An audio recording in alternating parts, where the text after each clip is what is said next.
जय sign Shri Sai. जय जय sign Shri Sai. जय जय sign Shri Sai. जय जय sign Shri Sai.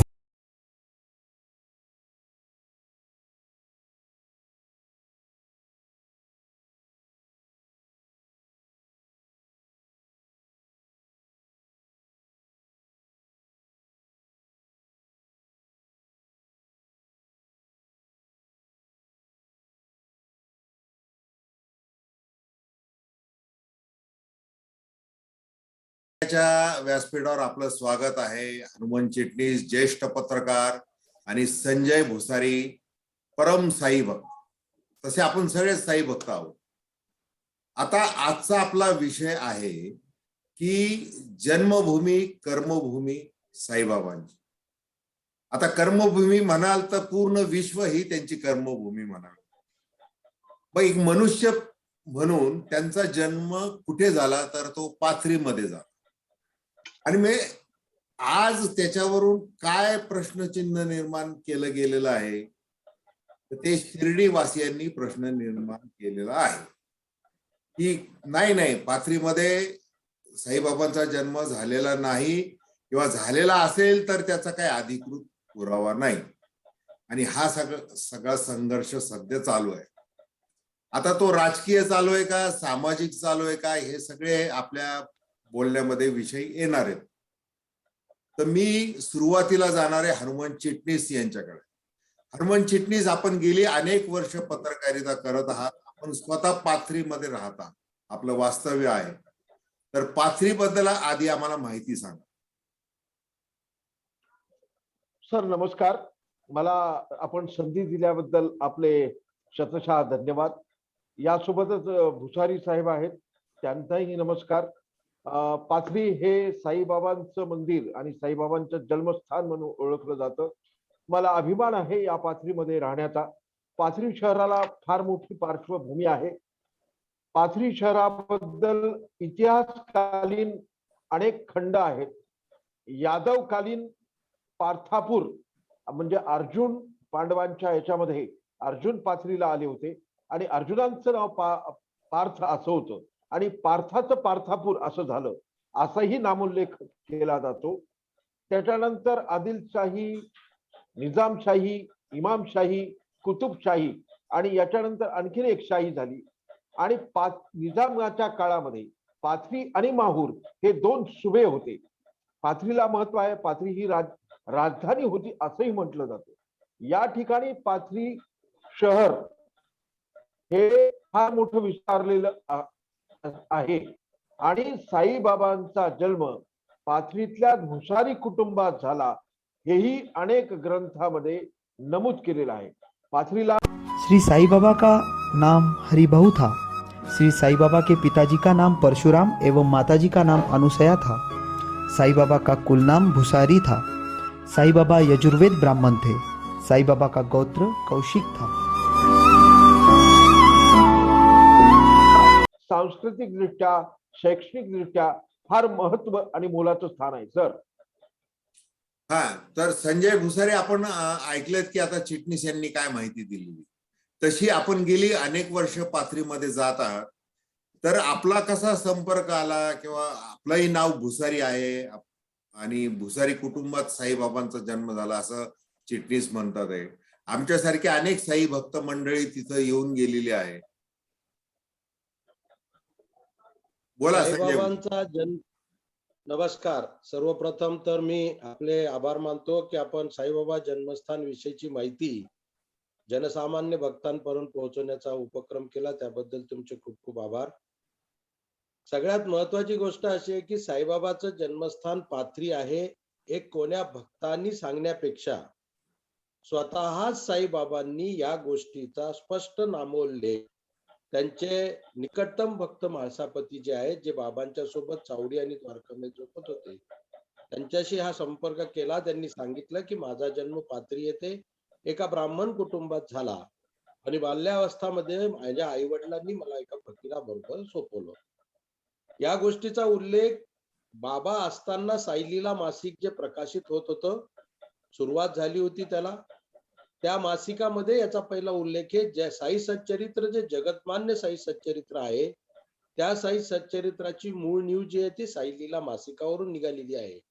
आणि त्याचे संपादक दाभोळकर जे आहेत, ज्यांनी साई सच्चरित्र लिहिलं, त्यांच्या याच्यामध्ये त्या गोष्टीचा उल्लेख आहे. आणि स्वतः बाबांनी सांगितल्यामुळे याच्यामध्ये कुठल्याही प्रकारचा वादविवाद असण्याचा काही विषय पण नाहीये.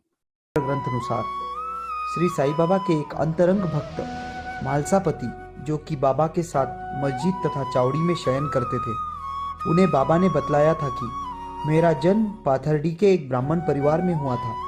मेरे माता पिता ने मुझे बाल्यावस्था में ही एक फकीर को सौंप दिया था। इसी बात को सन 1974 में कैलाशवासी श्री गोविंदराव रघुनाथ दाभोळकर हेमाडपंथी, इन्होंने मूल ग्रंथ को मराठी भाषा में प्रकाशित किया था। इसी ग्रंथ को उन्होंने बाबा के जन्म को पाथरी पाथरडी इस शहर से संबंधित किया था। इसी ग्रंथानुसार श्री साईं बाबा के जन्म निवास स्थान उनके परिवार के वंशज इस प्रकार है।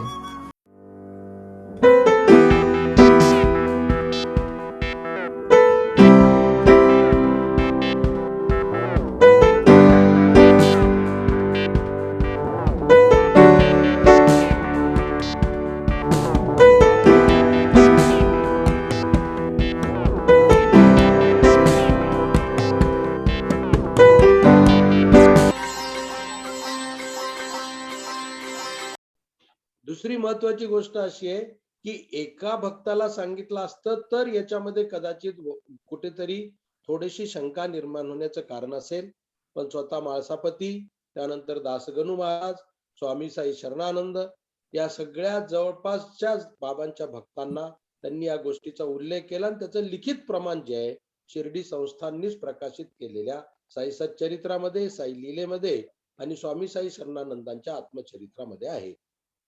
दासगणू महाराजांनी 1925 मध्ये जे भक्ती सारामृत लिहिलं त्यामध्ये देखील या गोष्टीचा त्यांनी स्वतः उल्लेख केलेला आहे. त्यामुळे हे कोणीही सांगितलेलं नाही, तर स्वतःच बाबांनी सांगितलंय की माझा जन्म पाथरी एका ब्राह्मण कुटुंबात झाला. माझा संपर्क तसा मी लहान असतानाच विश्वास बाळासाहेब खेर यांनी नवशक्ती पेपर मध्ये पहिला एक लेख लिहिला होता, साधारणतः 1970 ते 72 दरम्यान, आणि त्याच्यामध्येच त्यांनी याचा उल्लेख केला होता की साईबाबाचं जन्मस्थान पाथरी आहे. त्यानंतर आम्हाला जसं कळायला लागलं तसं आम्ही पाथरीमध्ये जात होतो. पाथरीमध्ये त्या घराची, त्या वास्तूची आम्ही बऱ्याच वेळेला त्याची पाहणी सुद्धा केली होती. आणि उत्खननामध्ये सापडलेल्या वस्तू जतन करण्याचं जे काही प्रकार त्यांनी खेर साहेबांनी त्यांच्या सर्व विश्वस्त आणि महत्वाचं म्हणजे ऍडव्होकेट दिनकरराव चौधरी, जे सगळ्यात जुनी तिथली फॅमिली आहे, त्या फॅमिली संपर्क साधून जी माहिती काढली, त्याच्या आधारे बाबांचा जन्म पाथरी येथे झाला आणि पाथरी येथे बाबांचा जन्म भुसारी कुटुंबात झाला. त्याचं सगळ्यात महत्वाचं प्रमाण जे हैदराबादला पाथरी सोडल्यानंतर जे रघुनाथराव भुसारी जे हैदराबादला स्थायिक झाले, त्यांच्याकडे जाऊन त्यांनी सगळ्या गोष्टीची माहिती घेतली आणि नंतर ती जागा रघुनाथराव भुसारींकडून घेऊन त्या ठिकाणी बाबांचं साई मंदिर त्यांनी तयार केलं. असा हा पाथरीचा माझा संपर्क. आता तुमच्या बोलण्यामध्ये तुम्ही महासापतींचा उल्लेख केला, दाभोळकर त्यांचा उल्लेख केला आणि दासगणू महाराजांचा उल्लेख केला. हे 3-4 नावं जे तुम्ही घेतलेली आहेत, हे साई चरित्र संबंधी अधिकृतपणे स्वीकारली गेलेली नाव आहेत. बरोबर. असं कुणीतरी कवी कल्पना करून काय किंवा लेखकाने काहीतरी मनोरंजन करता करता काहीतरी लिहिलं असं मानलं जात नाही. एकूणच साई चरित्राचा जो भाग आहे तो एक भाग म्हणून पाथरीचा उल्लेख त्याच्यामध्ये आहे, ती जन्मभूमी म्हणून आहे.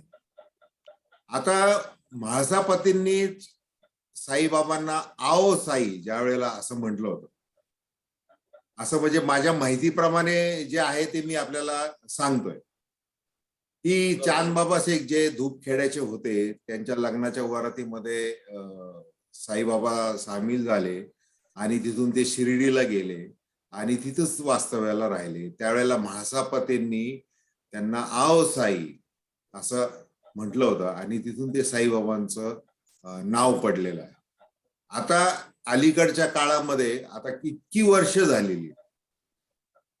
वर्ष झालेली की तो जन्मभूमीचा वाद का आहे आणि याच्या संबंधी आपल्याला माहिती आहे की आता जे आपले विद्यमान राष्ट्रपती आहेत रामनाथ कोविंद रामनाथ कोविंद रामनाथ कोविंद सर. तर ते सुद्धा पाथरीला येऊन गेलेले आहेत.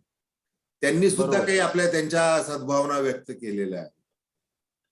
दरम्यानच्या काळामध्ये अनेक अभ्यासक तिथे येऊन गेलेले आहेत, देश परदेशातले येऊन गेलेले आहेत.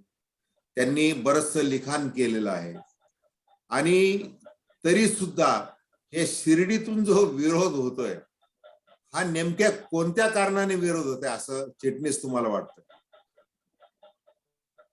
सर याच्यामध्ये महत्वाची बाब अशी आहे की पाथरीला जे साईबाबांचं मंदिर आहे, जन्मभूमी आहे, याला मान्यता ही सरकारनं द्यायलाच हवी. वास्तविक लोकांची मागणी आहे, राजकीय मागणी आहे, सामाजिक मागणी आहे, सगळं काही आहे. पण शिर्डीकरांचा विरोध केवळ आपलं शिर्डीचं बलस्थान हे पाथरीमध्ये परावर्तित होईल अशी त्यांना ती भीती वाटते आहे आणि आपलं महत्व कमी होईल, आपला व्यवहार कमी होईल, आपला व्यापार कमी होईल, अशा या स्थानिक भावनेतून तो विरोध खरं म्हणजे केला जातोय आणि तो अत्यंत चुकीचा आहे. खरं म्हणजे राज्यपाल असताना रामनाथ कोविंद एका कार्यक्रमाच्या निमित्ताने पाथरीमध्ये आले. ते पाथरीच्या साईबाबांच्या दर्शनाला आल्यानंतर 6 महिन्याच्या आतच ते राष्ट्रपती झाले. राष्ट्रपती झाल्यानंतर म्हणजे ही त्यांची पदोन्नती झाली. त्यांना मिळालेला हा चमत्कार असेल, साईबाबांचा आशीर्वाद असेल. या म्हणूनच ज्या वेळेला शिर्डीमध्ये रामनाथ कोविंद आले त्यावेळेला पाथरीचा उल्लेख त्यांनी केला आणि पाथरीच्या विकासासाठी 100 कोटी रुपये मिळायला हवेत. त्याची रस्त्यांची पुनर्रचना असेल, साईबाबांचं भव्य मंदिर असेल, भक्त निवास असेल, यासाठी 100 कोटींचा आराखडा हा राज्य शासनानं मंजूर करावा अशी त्यांची मूळ आणि प्रामाणिक भावना होती. राष्ट्रपती सारख्या देशाच्या सर्वोच्च स्थानावरच्या व्यक्तीनं साईबाबांचा केलेला जीर्णोद्धार हा महत्वाचा ठरला असता, एक पैलू पडला असता. परंतु शिर्डीकरांनी मध्येच आडकाठी आणली आणि ते 100 कोटी रुपये अजूनपर्यंत आम्हाला मिळू शकले नाही, पाथरीकरांना हे मिळू शकले नाही.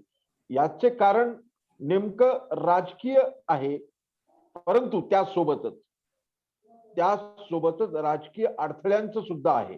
खरं म्हणजे महाविकास आघाडीचं सरकार आल्यानंतर ही अपेक्षा होती, देवेंद्र फडणवीस मुख्यमंत्री असताना हा मार्ग जर झाला असता तर त्याच्यातही अडथळे आले. मी मोठा का तू मोठा, माझं महत्व कमी करण्यासाठी ही शिर्डीकरांनी केलेली कृती निश्चितच चुकीची आहे असं मला वाटतं. सर ठीक आहे. आता राजकीय दृष्ट्या जर आपण या वादाचा जर विचार केला तर ते त्याला बाकीचे अनेक पदर फुटतील. आपण तो सध्या आपला विषय नाही. विषय असा आहे की जसं रामनाथ कोविंद हे आता राष्ट्रपती आहेत म्हणून आपण त्यांच्या श्रद्धेला एवढं महत्व देतोय, पण एक साधारण जो भक्त आहे त्याची भक्ती आणि रामनाथ कोविंद यांच्या मधल्या भक्तीमध्ये काही अंतर नाही. भक्ती ही सारखीच नाही, असते. अजिबात नाही. आता आपण या श्रद्धेपोटी, या भक्तीपोटी शिर्डीच्या साईबाबांना सोन्याच्या मखरात बसवलं. म्हणजे बालाजी, तिरुपती नंतर जर कुठलं श्रीमंत देवस्थान आहे, मग ते साईबाबा मंदिर आहे, मग तिथला नगरपंचायतीतली नगरपालिकेचा विकास, मग त्यांनी केलेले काम, मग तिथं फिरणारे म्हणजे सगळ्या गोष्टी, इथपासून तर विमानतळाचा तिथे वापर, हे सगळं शिर्डीला सुरू झालं. मग शिर्डीचं तुम्ही जसं म्हटलं की तिथं व्यापार व्यवहार वाढला, मग हे सगळं अर्थकारणावर आमच्या गदा येईल म्हणून जर विरोध असेल तर मग तो विरोध कितपत त्याला स्थान दिलं पाहिजे याचा विचार सगळ्यांनी करण्याची गरज. मुळात जसं मी प्रस्तावनेमध्ये म्हटलं की जन्मभूमी पाथरी जर आपण मान्य करतोय तर कर्मभूमी हे संपूर्ण विश्व आहे. मग आता जिथं जिथं साई मंदिरं आहेत, कुणी प्रति शिर्डी उभं केलंय, कुणी काय काय केलंय, म्हणजे गल्ली बोळापासून तर अनेक मोठमोठी मंदिरं साईबाबांची सगळीकडे जगामध्ये. मग त्या सगळ्यांनीच जगामधल्या सगळ्या मंदिरांनी जर असं सांगितलं नाही नाही पाथरीला त्यांचा जन्म झालेला नाही, आम्हाला ते मान्य नाही, आणि म्हणून शासनाने त्याला मदत करायला नकोय, अशी भूमिका घेतली तर याच्यातून फारसं काही साध्य होणार नाही. तर भुसारी, आता तुम्ही ज्या वेळेला रामनाथ कोविंद यांना भेटला त्यावेळेला आपल्या बरोबर कोण कोण होतं आणि आपल्यामध्ये काय चर्चा झाली नेमकी त्याबद्दल सांग. माननीय रामनाथ कोविंदजी ज्या वेळेला राज्यपाल बिहारचे होते आणि मंदिरामध्ये ते आले होते, ते आमचे विद्यमान अध्यक्ष सीताराम धानूजी यांचे फार निकटतम मित्र आहेत आणि त्या संदर्भाने खूप परम साई भक्त आहेत. पाथरीला आले म्हणून साई भक्त झाले असा विषय नाहीये, ते ऑलरेडी साई भक्त आहेच आहेत. आणि त्यांनी पाथरीला औरंगाबादहून बाय रोड आल्यानंतर त्यांनी जी परिस्थिती पाहिली, पर्टिक्युलरली रस्त्याची परिस्थिती आणि पाथरीमध्ये असलेलं ते कंजेक्टेड सगळं वातावरण बघितल्यावर त्यांना असं वाटलं, म्हणून त्यांनी तिथूनच माननीय त्यावेळेसचे मुख्यमंत्री देवेंद्र फडणवीसांना फोन करून सांगितलं की मैं यहाँ पे बाबा के पवित्र जन्मस्थली पे आया हूँ, यहाँ पे विश्व से सारे भक्त आते, इसका विकास होना जरुरी है. आणि मग त्याच्यानंतर ती हालचाल सुरू झाली आणि पर्यटन ऑलरेडी पाथरीला तीर्थक्षेत्र विकासाचा मान्यता आणि दर्जा ऑलरेडी मिळालेला आहे, तो बऱ्याच वर्षांपासून आहे. तर मूलभूत ज्या गरजा आहेत त्या गरजा निपटण्यासाठी म्हणून, आणि त्या सरकारच करू शकतं, रस्ते, सुलभ शौचालय, पार्किंगची व्यवस्था, हॉस्पिटल्स, या सगळ्या गोष्टी ज्या आहेत, तर या गोष्टींसाठी त्यांनी त्याचा उचल घेतली. ते हा असं असतं की जेव्हा आपण साईबाबांच्या विषयी बोलतो तर ही भक्ती आणि श्रद्धेचा भाग आहे की 6 महिन्यानंतर ते राष्ट्रपती झाले आणि राष्ट्रपती झाल्यावर शिर्डीला गेल्यानंतर त्यांनी भाषणाची सुरुवातच अशी केली कि काफी श्रद्धालुओं का मानना है कि साई बाबा का जन्मस्थान पाथरी है, तो उसके मूलभूत विकास के लिए शिरडी वालों ने भी और सरकार ने भी ध्यान देना बहुत जरूरी है. अशा प्रकारचं वक्तव्य त्यांनी केलं. त्यांनी अभ्यासपूर्ण केलं, कारण त्यांनी आमच्या इथून पुस्तकं पण घेऊन गेले आणि त्यांनी तो जे स्टेटमेंट केलं ते अतिशय अभ्यासपूर्ण स्टेटमेंट होतं. त्याच्यामुळे या विकासाला चांगली गती प्राप्त झाली होती. रेल्वेच्या मार्गाचा सुद्धा प्रस्ताव समोर गेला होता. सुरेश प्रभू त्यावेळेसचे माननीय रेल्वे मंत्रींना पण त्यांनी फोन करून सांगितलं होतं. पण कदाचित बाबांची काहीतरी याच्या मागे वेगळी भूमिका असावी म्हणून माननीय उद्धव ठाकरे सरांनी देखील याचे 100 कोटी रुपयाचा निधी मंजूर करून त्याच्या अनेक आमच्या मिटिंगा होऊन सुद्धा अजूनपर्यंत आम्हाला तो निधी मिळालेला नाहीये. परंतु त्याच्यानी बाबांकडे येणाऱ्या भक्तांचा ओघ कमी झालेला नाहीये. कमी जागा आहे, रस्ता अरुंद आहे म्हणून लोकांनी काही केलेलं नाही. पूर्ण विश्वातून आज लोक त्या ठिकाणी येतात, दर्शन करतात. उलट बाबांच्या जन्मस्थानाचा वाद निर्माण झाल्यामुळे लोकांमध्ये बाबांच्या जन्मस्थानाविषयीचं कुतूहल निर्माण झालं आणि त्यामुळे बाबांकडे येणाऱ्या संख्या, श्रद्धेची संख्याही वाढली. आमचा खेर साहेबांनी, विश्वास बाळासाहेब खेर कैलासवासी, त्यांनी याचं संशोधन करून बाबांच्या जन्मस्थानाचं हे केलेलं आहे. त्यांनी आम्हाला वारंवार आमच्या मीटिंग मध्ये सांगितलंय की कुणाशीही वाद करायचा नाही, कॉन्ट्रावर्सी करायची नाही. हा श्रद्धेचा भाग आहे. ज्याला मानायचं ते मानतील, ज्याला नाही मानायचं त्यांनी नाही मानलं तरी ही सगळी बाबांची किमया आहे. अशा प्रकारचं हे करून आम्ही आमच्या कार्याला पुढे सुरुवात केलेली आहे. नाही भुसारीजी, मला आठवतं म्हणजे हे जे विश्वनाथ खेर आहेत, आपल्या माध्यमातून मीही त्यांच्याशी चर्चा केलेली आहे. त्यांनी जे काही लिखाण केलेलं आहे, त्यांनी जे काही संशोधन केलेलं आहे त्या संबंधी मी त्यांच्याशी अनेक वेळेला चर्चा केलेली आहे. त्यांचे वडील महाराष्ट्राचे, आता शेवटी कसं आहे की पदावर बसलेल्या माणसाचा दृष्टिकोन कसा आहे हे जास्त पाहिलं जातं. मग आता आपल्या बोलण्यामध्ये देवेंद्र फडणवीस, उद्धव ठाकरे, रामनाथ कोविंद ही अशी नावं आली. मग आता इतकं सगळं झालेलं असताना, सगळीकडूनच तशी मान्यता मिळत असताना, अभ्यासकांची मिळतीये, सरकारची पण काही प्रमाणात मिळतीये, तर असं असताना एक खुला संवाद शिर्डीवासियांबरोबर होण्याची गरज आपल्याला वाटत नाही का? नाही. काय कारण? कारण तेच आहे की शेवटी मी सांगितलं तसं हा श्रद्धेचा भाग आहे आणि त्यांनी हे जर का, आणि असं नाहीये की सर्व भक्तांच्या त्या संकल्पना आहेत, विचार आहे. शिर्डीमध्ये काही ठराविक लोकांची ती भूमिका आहे की बाबांनी असं कुठं सांगितलं नाहीये.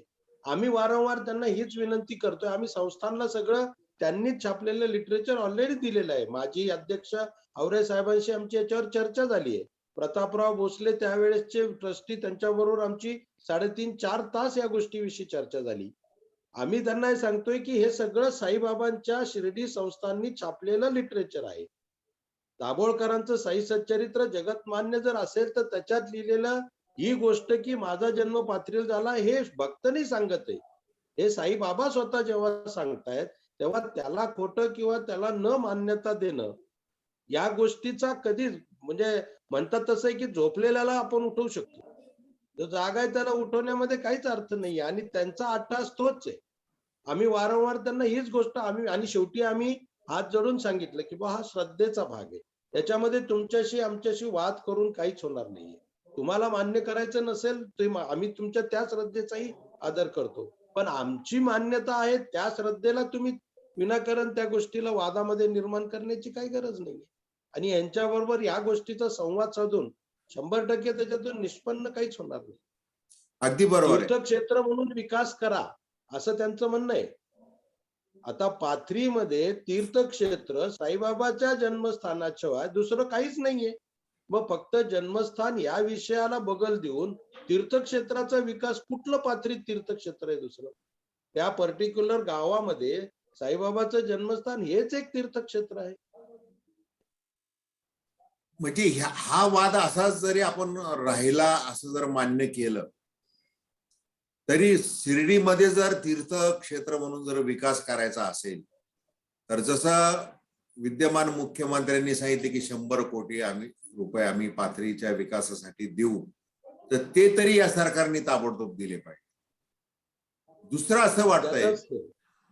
असं आहे की जसं सोन्याच्या मखरात आपण शिर्डीला बसवलेलं आहे आणि ते सोन्याचं मखर आमचं जाऊ नये म्हणून जर शिर्डी वासियांचा किंवा तिथल्या काही लोकांचा विरोध जर असेल की ही जन्मभूमी आहे असं आम्ही काही म्हणणार नाही पाथरीला, असं जर त्यांचं म्हणणं असेल तर मग असं आता या वादाच्या पलीकडे हा वाद मिटवा जाऊन जर आता हे पाथरीचं तुमचं जे मंडळ आहे किंवा जी संस्था आहे किंवा ट्रस्ट आहे त्या ट्रस्टनी आणि शिर्डी जे साई संस्थान जे आहे शिर्डीचं त्यांनी एकत्र येऊन की बा ठीक आहे आम्ही जन्मभूमी तुम्ही म्हणताय, सगळे एवढे अभ्यासक म्हणतात आहेत, सगळे भक्त म्हणतात आहे, तर आम्हाला मान्य आहे, पण त्याचा कारभार जो आहे तो आम्ही बघू असं काही त्यांच्याकडून आलंय का?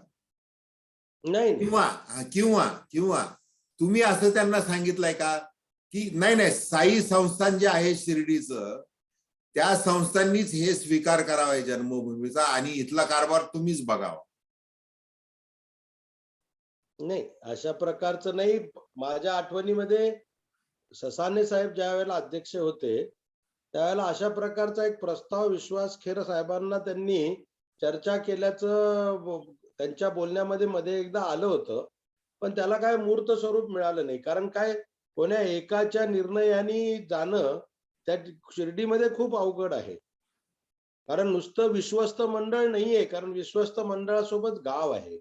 त्याच्यामुळे हा प्रस्ताव देणे किंवा हा प्रस्ताव मंजूर करणे साधी गोष्ट आहे. मी आवरे साहेबांना सगळं पूर्ण लिटरेचर देऊन सुद्धा त्यांना विचारल्यावर त्यांनी सांगितलं ते मी विद्वानांकडे सोपवलेलं आहे, त्याचा अभ्यास करायला त्यांच्या विद्वानांकडे सोपवलंय.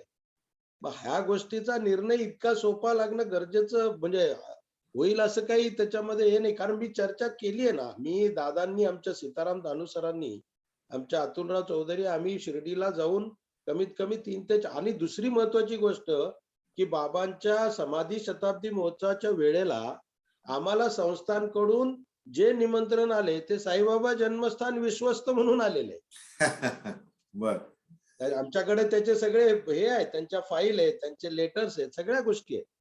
कसं होतंय की कुठंतरी चुकून आणि साई सच्चरित्रामध्ये केलेला उल्लेख नंतर गाळणे, त्याच्यातून तो वगळणे हा देखील एक महत्वाचा भाग त्याच्यामध्ये आम्ही त्याच्याविषयी चर्चा केली. त्यावेळेसचे अधिकारी आम्हाला म्हणले की तुम्ही हे पुन्हा आणून द्या, मी पुन्हा टाकतो. म्हणजे एवढं पवित्र ग्रंथ मनाला वाटेल तेव्हा त्याच्यातल्या गोष्टी गाळायच्या आणि तुम्हाला निदर्शनास आणून दिल्या की टाकायच्या. अशा प्रकारचे थोडेफार हे झाले तेव्हापासून आम्ही, आणि हे भक्त सांगतात, पूर्ण याच्यातले भक्त आम्हाला सांगतात की सर ये अध्याय में था पहिले, अभी 7वें अध्याय में नहीं है, इसको निकाल दिया गया है. तर अशा प्रकारच्या सगळ्या गोष्टी आहे. लवकर सरकारला या गोष्टीचं हे व्हावं आणि त्यांनी कबूल केलेले 100 कोटी रुपये जे आहेत विकासाचे, आणि ते इन्फ्रास्ट्रक्चर डेव्हलपमेंट आहे, ते काही कुठल्या मंदिराच्या याच्यासाठी म्हणून नाही, ते इन्फ्रास्ट्रक्चर डेव्हलपमेंट आहे आणि ते करण्याचा पूर्ण अधिकार सरकारला आहे, म्हणून ते करायचंय, बाकी दुसरा काही त्याच्यात विषय नाही. बरं, आता याच्या संदर्भात काही न्यायालयीन निवाडे किंवा असं न्यायालयाच्या अखत्यारीमध्ये हा विषय गेलाय का, किंवा तुमचा काही तसा विचार आहे का, काय होऊ शकतं?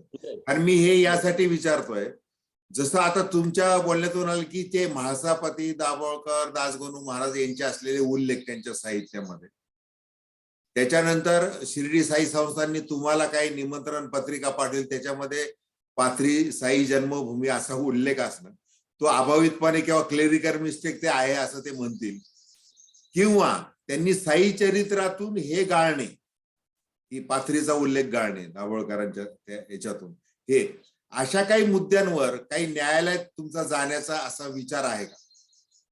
नाही. अच्छा. नाही.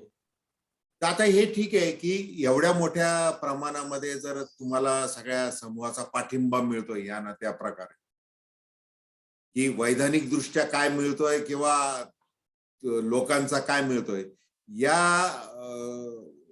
शक्तीवर पाथरीचं म्हणजे शुद्धीकरण म्हणजे स्वच्छता वगैरे ह्या ज्या सगळ्या ज्या गोष्टी आहेत त्या 100 कोटी मधून व्हाव्यात अशी निदान तुमची आपली माफक सध्या अपेक्षा आहे, आणि ती निश्चित फलदायी होईल अशी आपण इच्छा बाळगूयात, आणि लवकरात लवकर होईल नाही, अशी इच्छा त्याच्यामध्ये आपण आम्ही बाळगू. आता, नाही, आम्ही आता त्याच्या पुढे जाऊन आम्ही स्वतः अशी एक योजना आखण्याचं फायनल झालेलं आहे विश्वस्तांच्या मीटिंग मध्ये, की सरकार 100 कोटी रुपये देईल तेव्हा देईल, परंतु पूर्ण भारत आणि भारताच्या बाहेरून साईबाबांच्या जन्मस्थानी भक्त जुडले गेलेले आहेत.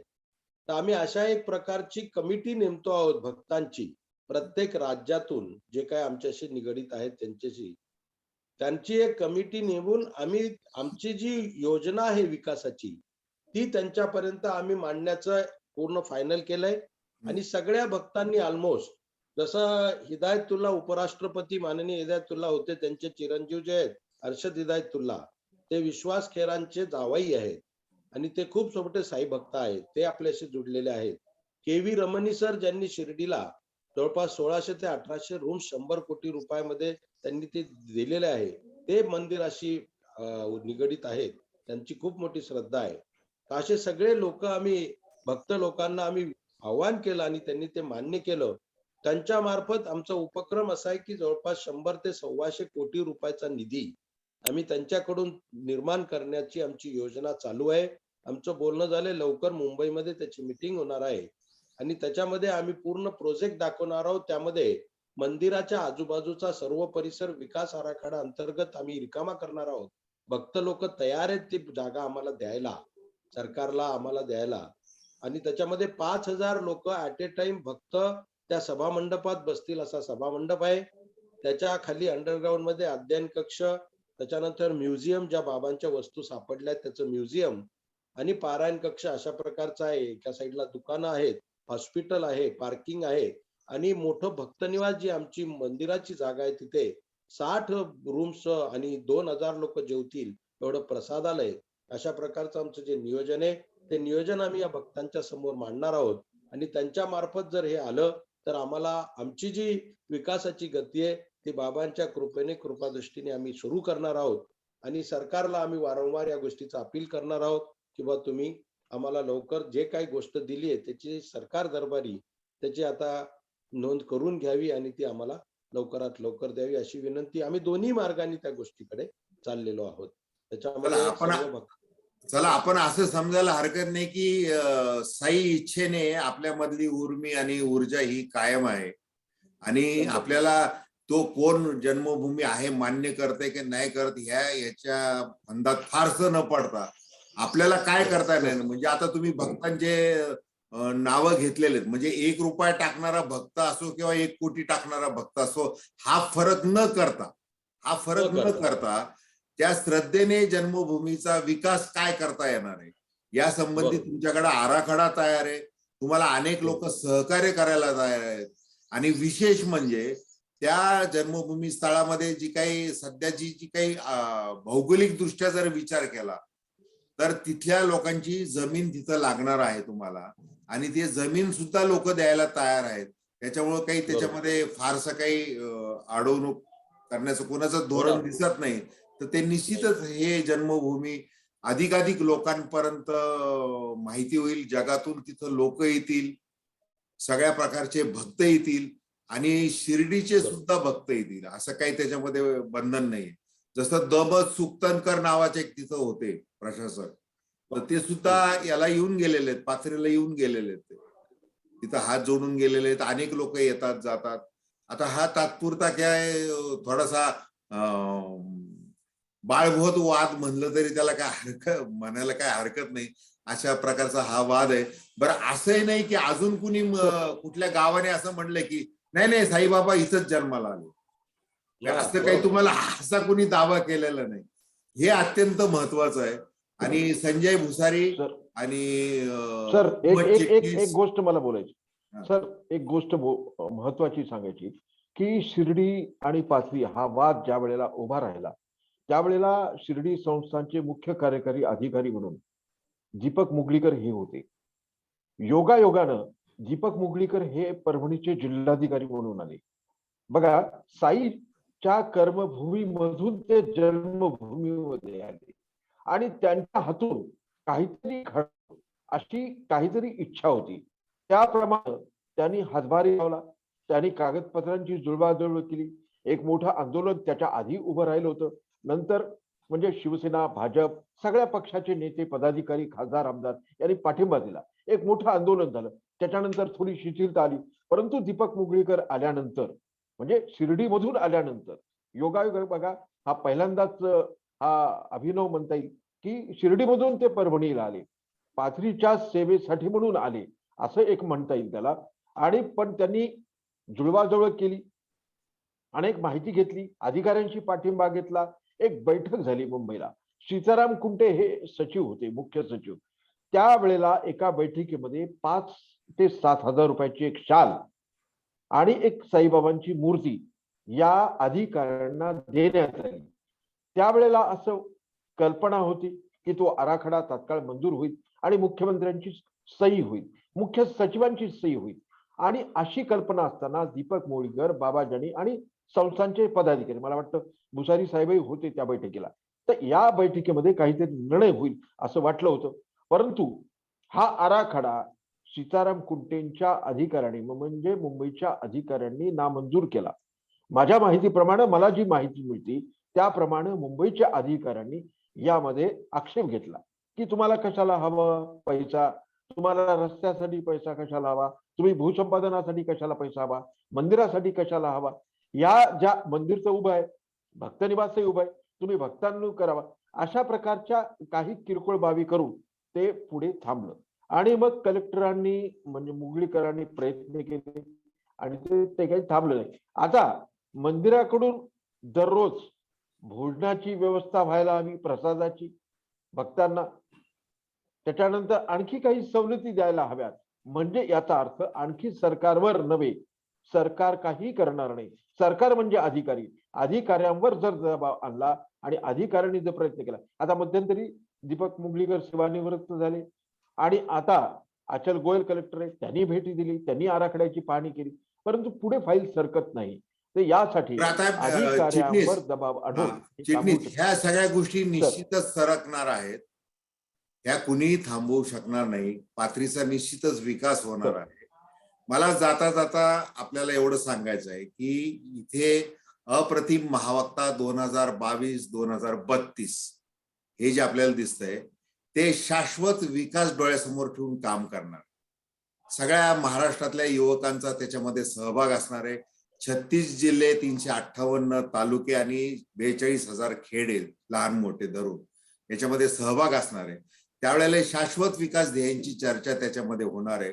आणि साईबाबांनी जे काही तत्वज्ञान शिकवलेलं आहे, गरिबी निर्मूलनापासून तर जागतिक सहभागापर्यंत, सौख्यापर्यंत, अशी ही वेगवेगळी ध्येय आहेत. म्हणजे आरोग्य, शिक्षण, पाणी, ऊर्जा, ह्या सगळ्या शाश्वत दृष्टिकोनातून कशा बघायचा, आणि एकूणच आर्थिक, सामाजिक आणि पर्यावरणाचा विकास हा किती महत्वाचा आहे हे पटवून देणारा हा उपक्रम आहे. आणि संत म्हणून साईबाबांनी हे सगळे विचार आधी मांडलेले आहेत. बाकी सर्व संतांनी अशाच प्रकारचे विचार मांडलेले आहेत. त्यामुळं साईबाबा असतील किंवा इतर संत असतील, सर्वांच्या संतांचे विचार घेऊन निघणारी जनसंवाद महादिंडी म्हणजे अप्रतिम महावक्ता आहे. आणि आपण दोघांनी आता जी काही चर्चा केलेली आहे ती साई भक्त म्हणून केलेली आहे. त्याच्यामुळे किती हजाराची शाल दिली किंवा किती कोटी रुपये सरकारकडून येणार आहेत याच्याकडे लक्ष न देता आपण साईबाबांना सतत वंदन करून श्रद्धा आणि सबुरीचा मंत्र जपूयात. खूप खूप धन्यवाद दोघांचे. धन्यवाद. धन्यवाद. धन्यवाद सर, धन्यवाद, आभार. ओम साई. ओम साई. धन्यवाद.